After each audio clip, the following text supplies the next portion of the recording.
Pedro, nangangalagat po sa guwana ng Mr. Nice Guy, number 9. Si Alvin, yung mananago ng mga awit sa bata ng Talaman. Sinasakyan ko na bangka ay Mr. Bugs, number 3, Jan Torres. Si Lardo, yung masakay ng bangkang Daddy Do. Si Lucio, yung baruto ko, Ardar. O si Pong, ang sinasakyan kong sa guwana na si Arabay. Si Dagol, ang ginagamit kong baruto ay si Pongloy, number 7.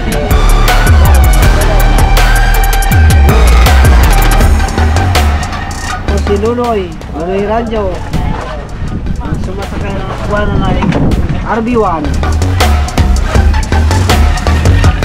Ako po si Wak Pagia, sinasakyan sa guwanang ko ay Boy Cute. Ako si Vidal Pagia, sumasakay sa bangkang sa guwana nga Gray.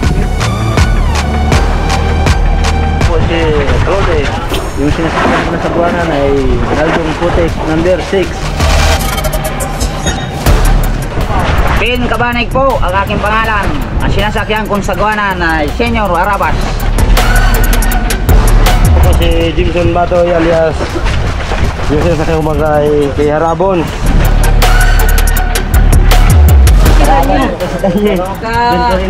Bata po sa guwana ng doktor. Mga Rabas, ako po ng motorman ni Raptor. Ako po akong makinista dito. Pangalan ko po si Rano. Mga karabas, ako po si Alfred Pagia, kapitan ng Raptor.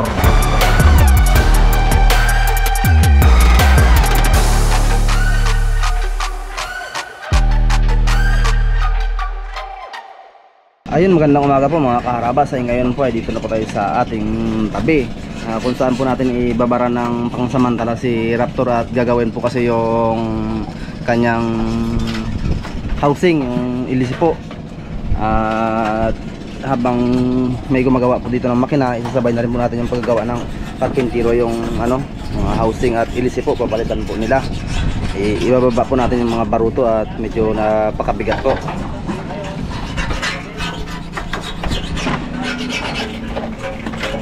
Ayun yung nabili niyo kuya? Oo.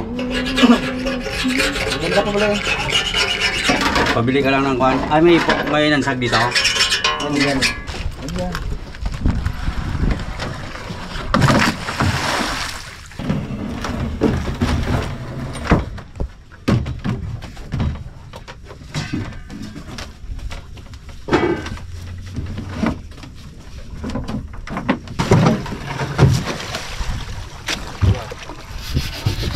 Po mga karabas, ay dito po namin ilalagay si Raptor mamaya para dito mapahibsan at magawa po ng ating banda yung housing po ng ating ilisi.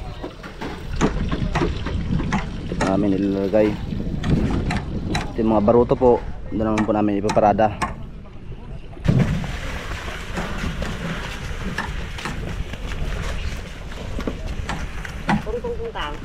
Kaya patong-patong nga lang muna.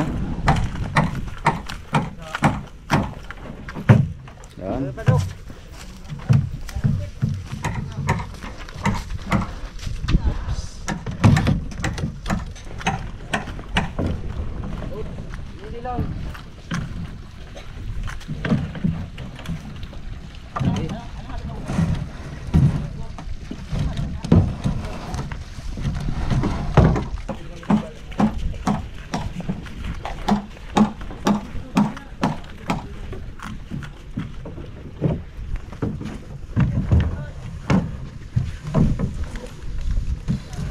Katig sa dalaman ah. Tanggal ko ba rin para hindi magbitak-bitak yung katig. Kasi pag nainita, nagabitak yung aming kawayan ng katig. Kalaman, number. Malang kawayan ngayon, 80 pesos, kalitit. Para makatipid.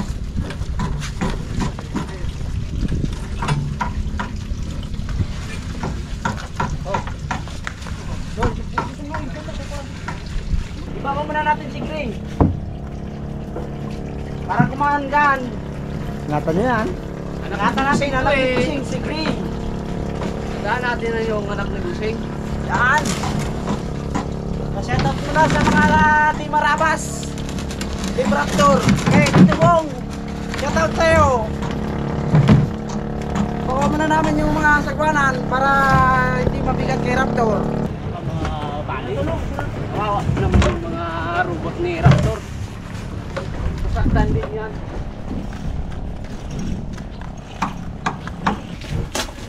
Saan po yan tayo kakabit? Ang Yan yung luloan. bago yan. Saan po yung kakabit? Full cell sa ulihan ng makina. Para hindi tumulo ang langis. Yan po sila lagay. Ganyan yan. Mga karabas, yan po sila lagay. Lagyan natin ng padulas. Smooth na smooth oh. Oo, smooth na smooth. Yun, magaling. Yan, ganyan yan. Ayun po tayo, saan po yan? Ah, crank cover. Dito po no? Dito po sa mga karabas nilagay. Pinaka-gasket niya po.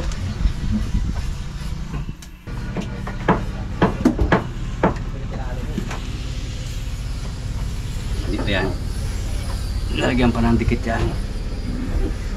Nilagay pa ng beta gray.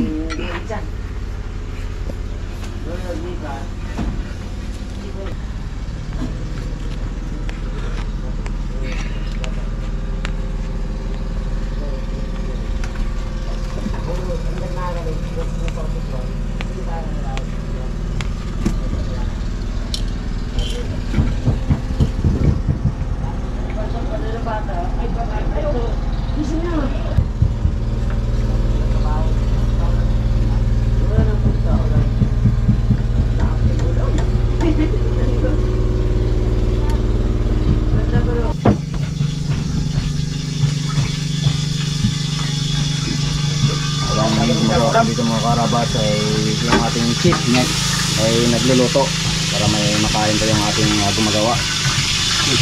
Chef, oy! Magandang maga po. Kaya ginulutuan po yung ating mga gagawa ng makina para madaling matapos yung trabaho nila. Para pag kumain sila, talagang malakas. Wow. Ano niluluto mo ba? Ay, ang niluto ko ay mega sardines. Saka may upo yung dala ni Gimar kanina.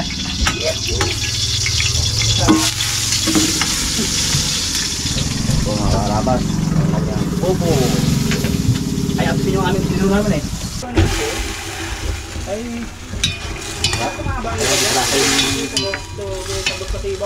Mga bayan ng basuro. Wala namang ibang yung kabitan yan. Sabay sa bawang konti. Tumigil ang din mo ng tango.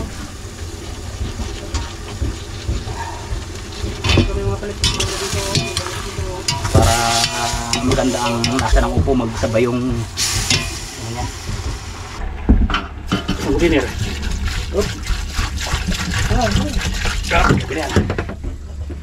bakit kasi pag maraming sabaw kayo walang nasa. Huwag mo talaga damihan ng gusto yan. Okay, Doon sinigang yan pag marami. mga kapuso. Kaya pagluto, di kain na kayo. Sinigang na upo. Alam, buti mo naman yung upo. Siyempre. Kamas. Ayan na. Sarap po. Gulay, upo. Sarabas, kain tayo. Shoutout po dyan kay Busing, boss. Kain muna tayo. Sarap yung ulam mo, upo. May ilang kayo na nakata.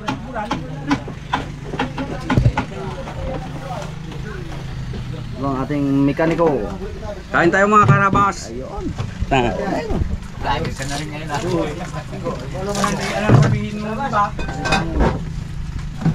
Bye! Ayos lang dyan. Magkain pala din ko. Wala ka mong bantay di. Mga karabas, kain muna tayo.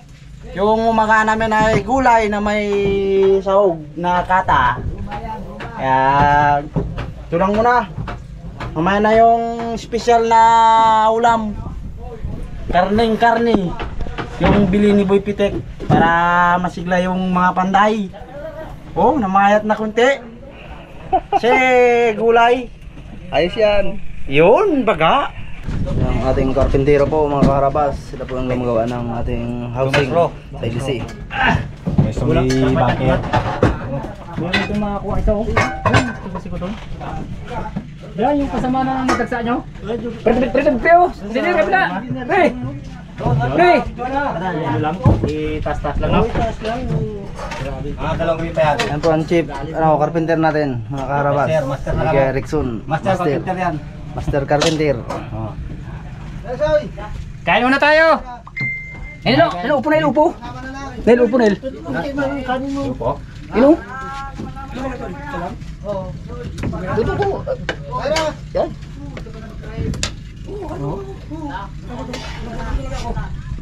Yukong-yuko Ang ulam, magalang. Pakilalim. May pwedeng palitan yan eh. Sakin na rin mo tayo, babasagin talaga. Ayaw mo lang. Plastic lang ha. Yun, may... Ayos. Guys, kain tayo. Pag may gumawa, akin yan. Ha? Pag may gumawa, bato yan. Excuse me, boy. Pagdala mga kahabar. Mainit. Mainit. Mainit, kain tayo. Mga karabas, gutom na si Binggoy. Dito tayo para medyo presko ang hangin. Sarap ng ulam. Mga karabas, masarap. Kain tayo.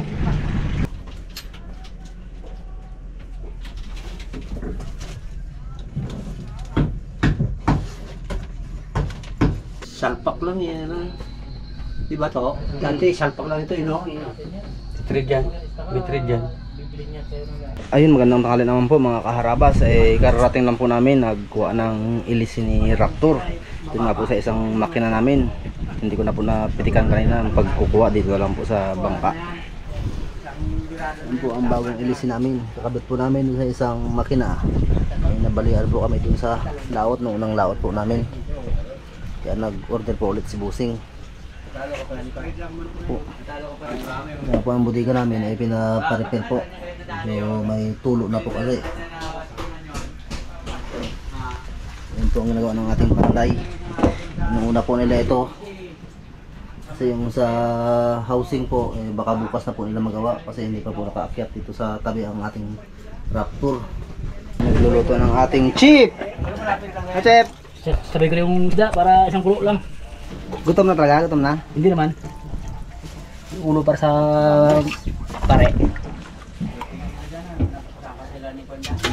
Bangos. Ay, lutuan ko po yung ating mekaniko saka panday para maganda yung kanilang trabaho. May lakas. Para may laban-laban sila sa kanilang paggawa.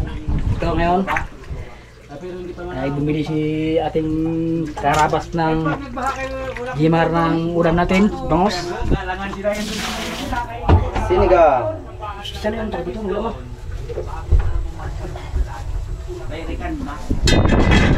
Dito muna yung talbos ng ulam. Himay-himay mo natin. Wala ko sa sarili.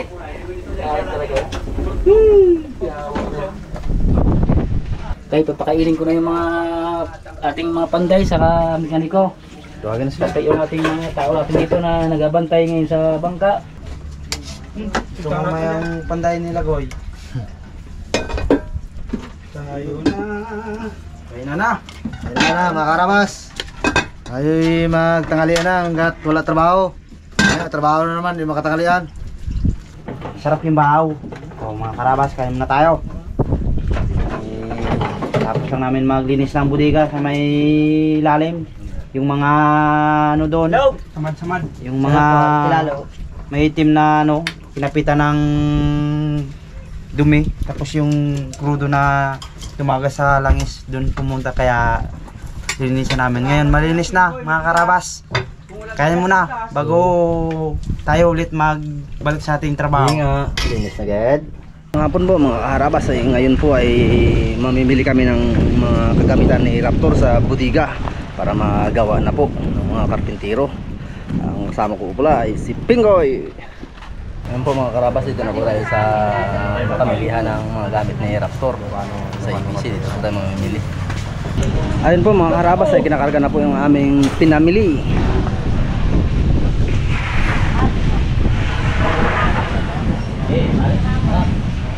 Sorry po.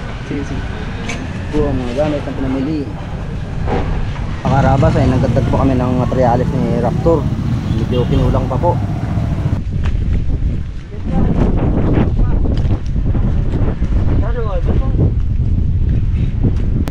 Uy. Pabalik mo si Pinggoy ah. Isa pa. Ito. Po mga karabas, yung binili po namin plywood ay pinipinturahan na po ni Tatay Pepe po para may kabit na po. Pati ito tayo yung ano ha, yung kahoy.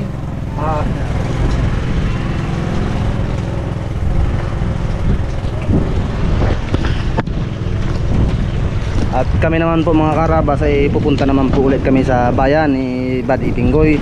Kukuha naman po ulit kami ng injection pump kasi wala na pong gagawin yung aming mekaniko. Yung injection pump na lang po ang inihintay nila. Batch naman po tayo. Tara po mga karabas, samahan nyo po kami ni Pinggoy. Dito na po kami sa bayan. Nakuha na po namin yung aming tawag yan, injection pump. Babalik na po kami mga karabas sa bangka para ipakabit na po namin yung injection pump. Sige po mga karabas.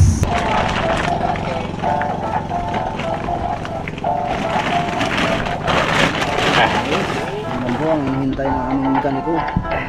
Bibirahin na po nila yan. Nakabit na po nila ang injection pump natin. Ibababa na lang po nila sa pwesto. Ito ang motor pump. Ano ba motor pump? Ano ba? Water pump po, no? Water pump. Pero mga karabas, update tayo. So, dito po ako ngayon sa kay Raptor para check personally kung ano yung lagay ng ating pinapakondisyon makina. Yun. Lagay ko ya. Patay na rin boting. Medyo ano na po. Nasa ilang percentage na tayo.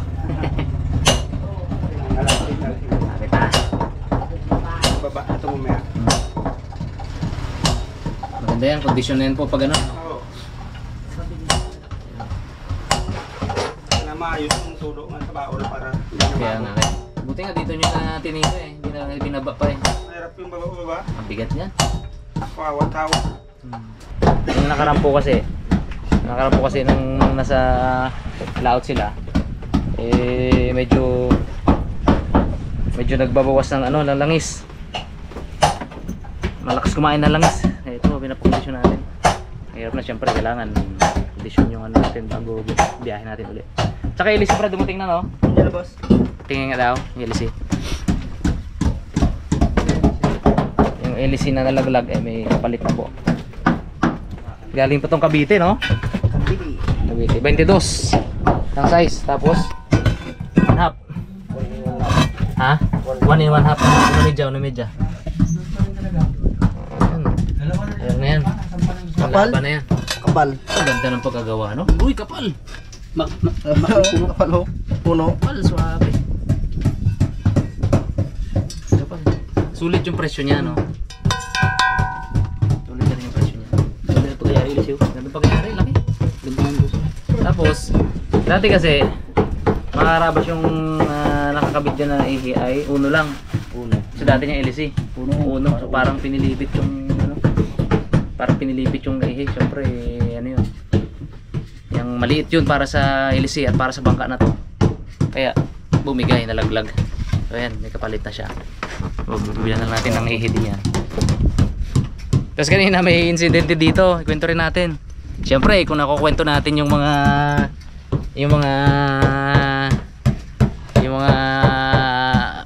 konting anomalya, siyempre kwento rin natin yung mga magagandang ginagawa, di ba?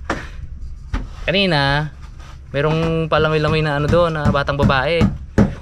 Nagmamaktol pala, yung pala. May sakat sa katabi niya, meron din bangka. Siguro mga nasa 20 meters. May bangka. Yung pala nag-aaway sila, magkapatid. Ayaw sumumpa nung babae doon sa ate niya, sa kapatid niya. Kasi nag-aaway sila, hampasan daw ng sagwan dito kanina Oo, pagdating ko dito nalaman ko na gano'n. Sabi ko, tara doon, siba tayo doon. Sumibat kami doon. Ano sana namin yung bata ba? Pagbatiin, syempre nakalutang-lutang lang yung batang babae. kung ano mangyari. So pagdating namin doon, sakto sibat din yung ano, yung Coast Guard natin ano. Tsaka maritime yung kasama no. Maritime ata isa. Ay, yung dalawang maritime. Yung dalawa. Oo. Maritime tapos Coast Guard. So salute mga sir. Pagdating doon, inano nila yung tulong-tulong kaming pakalmahin yung ano, yung isang batang babae. Tapos nauna na kami, sir, kayo na pong bahala diyan, sabi namin sabi ko concerned lang kami kanina kaya namin sinibatan. Ayun, kaya doon sila ngayon. Parang nauto na rin yung batang babae, dalawang babae. Magbati na rin ata kasi nakasampa na sa isang bangka. So safe na, safe na. So salute sa mga kaibigan natin Coast Guard dito na ang bilis ng response nila no. May timbre agad sa kanila, ayun. Narespondihan agad nila. Okay. Sana all. Hindi. Ay, paminsan-minsan may mga ganung pangyayari. Nagkataon lang na naikwento natin sila, di ba? Kasi nga vlogger tayo, so kailangan nating ikwento yung mga pangyayari din. Which is kung sa tingin nila normal 'yon. Sa totoong buhay, sa totoong mundo hindi po normal 'yon ano. So, kaya natin napapag-usapan. Di ba? So sabi ko nga, tulad niyan, gaya niyan, ma-realize natin na yung serbisyo ng Coast Guard at Maritime, halimbawa, hindi naman buong serbisyo niyan ay puro katiwalian, di ba? So kaya hindi po ako nagsampa ng kaso, hindi na po ako nagsampa ng formal na kaso kasi unang-una, sabi ko nga, hindi lahat ng buong pagsiservisyo niyan ay katiwalian na ginawa. For sure mas maraming mabubuting ginawa yan. Tulad nito, di ba? Respondi sila. Oh. Good job sila dyan. So kumbaga dahil lang sa pagkakamali nila na yun sa atin, ima-magnify natin, tapos kakasuhan natin, matatanggal sila. Kawawa naman, yung mga pamilya din yung mga yan. Kaya hindi ko pinurso, hindi ko pinush. So, wag na lang nilang ulitin yung ganun sa iba. Kumbaga nasa legal lang tayo dapat. Anyway, nakapag-usapan lang mga karabas. Alam ko gigil na gigil kayo no. Anyway, tapos na po yung ano, tapos na para sa akin kasi ano na rin kalmado lang naman tayo. Syempre yung after effect nun kasi like sa social media hanggang ngayon may fever pa rin, kumbaga hot topic pa rin lalo na sa Palawan. So anyway, lilipas din naman yan. So i-bear lang nila yung masasakit na salita against sa kanila kasi ginawa naman talaga nila yon. So after that move on tayo at balik tayo sa hanap buhay, sila balik din sa hanap buhay nila sa totoong hanap buhay, di ba? So ganoon lang naman. Ano naman yan, diba? Lesson learned both sa atin at sa kanila. Lesson learned sa atin na alamin kung saan yung mga bawal na lugar at hangga't maaari wag nang dumikit ng within 10 or 8 nautical mile, di ba? Lesson learned sa atin yun kasi mali tayo sa part na yun. Lesson learned sa kanila, which is sana na-realize nila na gawin lang nila yung trabaho nila. Yun lang naman yun Gawin nila yung trabaho nila ng maayos. Good job yun. Pasalamat tayo doon. Yun lang naman. Gawin nila yung trabaho nila ng walang ano pa mang panlalamang o pang-abuso sa kapwa, sa mga kapwa natin na may isda. So yun lang. Yun lang naman yun. Okay? Moving on. Magandang umaga naman medyo mga kaharabas. Si Kapitan wala dito mga kaharabas kasi sa Manila pa rin po. Sa Batangas. Sa region. Sa hospital po. Kasi medyo hindi maganda yung ano ba? Sakit. Ni Ate Maylin. Medyo hindi maganda. Hindi talaga maganda, di ba? Wala namang sakit na maganda I mean, hindi maganda yung lagay. So tambay po muna kami dito. Siguro, tatambay po muna si Raptor dito sa playa, Kaminawit. Kasi medyo matagal-tagal pa po kasi lahat ng problema pinaano ko na rin. Para isahang paggawa na lang. Para isahang kasi ipupundo siya dito ibabara siya. Isang barahan na lang. Ano na, yung maayos na lahat siya. So hopefully mga within 1 week ano tayo, laot na ulit. Kaya alam ko nainip na yung mga Raptors natin. Ha? Okay ang